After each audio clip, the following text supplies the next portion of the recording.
To shed more light on this, we have the pleasure to have with us over the phone Dr. Sara Kira, International Relations Expert. Good evening.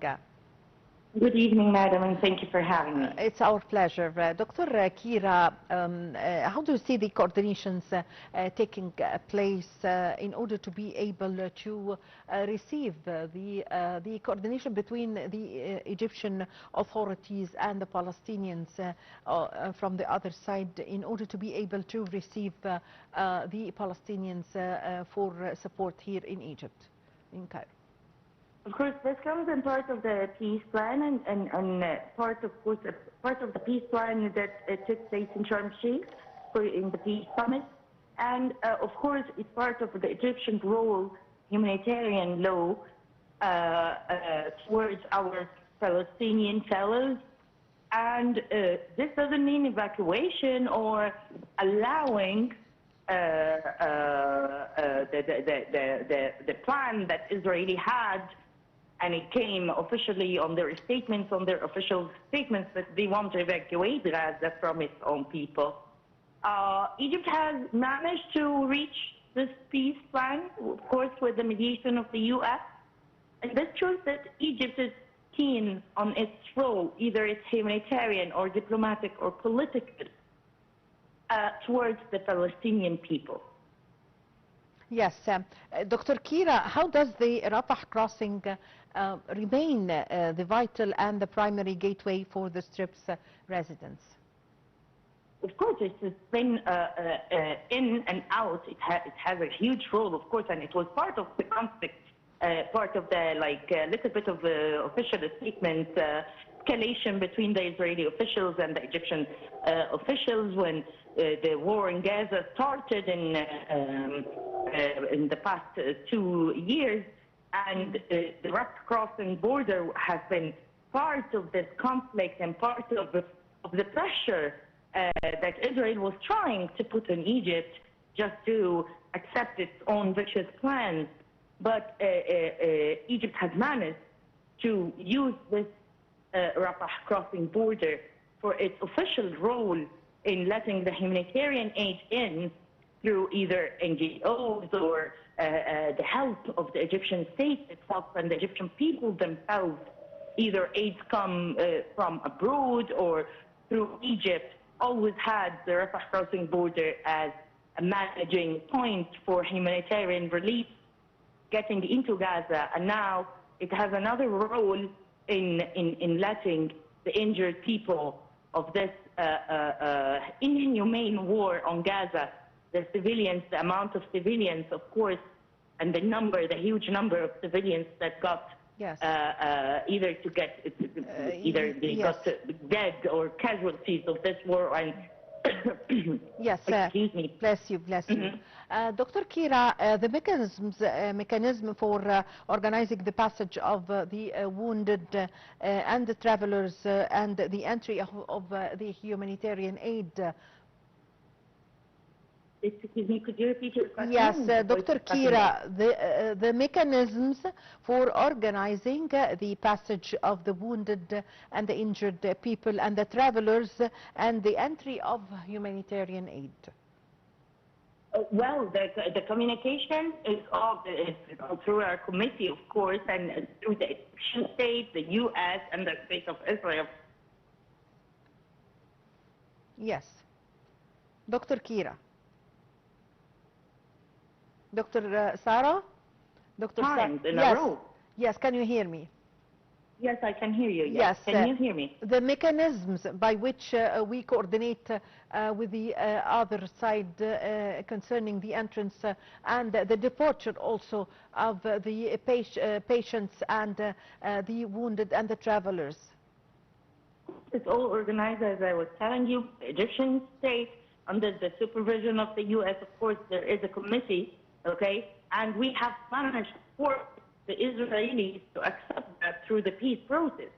They didn't want it open. They have hit this border 4 times in a row in order not to let even the humanitarian aid in or the injured people into Egypt. We, of course, the state of Egypt, through its institutions, is the responsible party here, of course, with the U.S. supervision and international community supervision into South Egypt, either injured people or humanitarian aid left into Gaza Strip. It's all under the supervision of the international community through the UN, the U.S. officials, of course, through the U.S. mediation, and Egypt as a state, of course, and its institutions to organize all that. The mechanism is to let the injured people in, maximum 2 people in company. And of course, they have accepted that these people would go back into Gaza whenever they can. Yes. And whenever their medical condition allows them to go back. So that's why I stressed on the beginning that this is not a kind of agreement to let the Gaza people in to Egypt or any of that. It's part of the peace process and part of the ceasefire we actually managed to oblige the Israelis through peace summit in Sharm el-Sheikh and U.S. mediation to give a humanitarian relief to the Gaza people. And of course, we're talking about war crimes here that Egypt has tried. We're talking about violations, huge violation of human rights that Egypt has managed to pressure the Israelis to stop doing it and committing those crimes against the people. So this comes as a part of the peace process plan for Gaza. Yes. Also, Dr. Kira, the role of the Egyptian hospitals since the beginning of the war, receiving and treating the wounded, and the volume of the medical services provided and mobilized to the Strip. Actually, we have huge and great heroes in the medical sectors who managed to get into Gaza.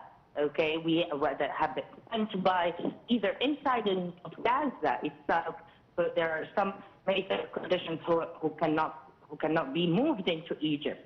We are receiving the conditions or the injured people who can even move to get medical care in another country. But we're talking about also there are other severe injured people in severely injured people in Gaza themselves. So we have crews, medical crews, either inside of Gaza or here. Egypt has organized all of that because we have already expected when the war on Gaza went crazy, actually, and the amount of casualties has been rising up. Egypt as a state has managed to even put more hospitals on the borders for Palestinians to receive Palestinians. Egypt has exerted all of that effort to allow to give the Gaza people humanitarian relief. And yes. Then we took another path, of course, of diplomacy and the ceasefire and managed to pressure Israelis into ceasefire. Yes. So this is the role of Egypt in that conflict. This is its duty towards the Palestinians and Egypt as a state amid huge economic crises and a lot of economic pressures that Egypt has. We managed to constitute all of those hospitals and serve with a lot of medical assistance into the borders to help relieve the Gaza people. Yes, Dr. Kira, the type of the aid that is sent to Gaza Strip, everything, tents, clothes, even the baby formula, everything, medicine, everything is provided to the Palestinians from Egypt. This is the 176th convoy. The political and humanitarian message Egypt is sending behind the continuity of sending this convoys. We are doing our role, and that's exactly the right role we should be playing. Unlike any other ideology, this is the right role that Egypt is playing, giving humanitarian relief out of Egypt, out of its own budget. Either it comes from the outside or we pay it ourselves it is our role towards peace in that area of the world as a neighboring and fellow Arab sisters and brothers. This is our role towards them. And Egypt is sending the message that it would never abandon Gaza, it would never abandon the Palestinian case, because those are people who have the right on this land and the right to remain on this land and the right to live as human beings on this land. We will not submit to either the huge violence by the Israelis or their humanitarian pressure on the people or their war crimes against the Palestinians. So we're sending a very clear message that this case, the Palestinian case, is not dead, and we will not allow it to be dead. And those people are not moving from their land, and we will give them all the assistance needed, because Egypt always talks politics and always talks diplomacy and sustainable peace for this region, either on our borders, in the Middle East as a whole, in North Africa, or even in the Far East. We always talk diplomacy, sustainable peace, and the right of the people of their on their land. Yes. What are the most prominent challenges facing the entry of aid into Gaza Strip? We actually, it's all the Israeli stubbornness that we only have to face. The whole world has witnessed how many times they bombed the Rafah crossing border, as I told you earlier. And the only obstacle is always Israeli control over that crossing border. They don't, it's obvious, they don't want the humanitarian relief into Gaza because they want all of the people of Gaza dead so they can take the land for free. This is your colonization. Yes, in this modern world, imperialism, and the world knows their crimes.